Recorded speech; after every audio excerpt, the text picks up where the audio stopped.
વડોદરામાં સૌથી મોટા યુનાઇટેડ વે ગરબા મહોત્સવમાં મ્યુનિસિપલ કમિશનર ખાસ ઉપસ્થિત રહ્યા હતા. હાલ નવરાત્રિ પર્વ ચાલી રહ્યો છે અને વરસાદનું વિઘ્ન પણ નથી. વરસાદના 2 દિવસના વિરામ બાદ 8મા નોરતે શહેરના સૌથી મોટા મનાતા એવા યુનાઇટેડ વે ગરબા મહોત્સવ ફરી શરૂ થયો હતો. આ ગરબા મહોત્સવમાં વડોદરા મહાનગરપાલિકાના મ્યુનિસિપલ કમિશનર અરુણ મહેશ બાબુ, પાલિકાના સ્ટેન્ડિંગ કમિટીના પૂર્વ અધ્યક્ષ અને હાલના કોર્પોરેટર ડોક્ટર હિતેન્દ્ર પટેલ સહિતના મહાનુભાવો ખાસ ઉપસ્થિત રહ્યા હતા. સાથે જ મ્યુનિસિપલ કમિશનર અરુણ મહેશ બાબુ ગરબે પણ ઘૂમ્યા હતા. આજે યુનાઇટેડ વે ઓફ બરોડાના નિમિત્તે જે નિમંત્રણ હતી જે આરતી માટે અહીંયા પધાર્યા છે.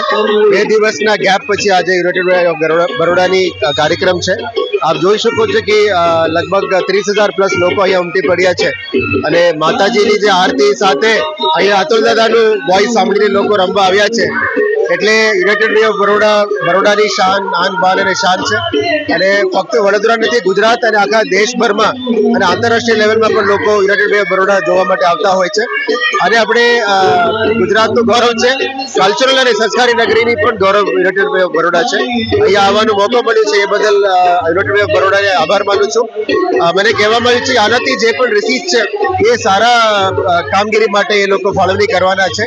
એટલે જે પણ લોકો અહીંયા આવીને ગરબા એન્જોય કરીએ છે, માતાજીની આરતી સાથે અહીંયા એન્જોય કરે છે, એમને હું ખૂબ ખૂબ શુભેચ્છા પાઠવું છું.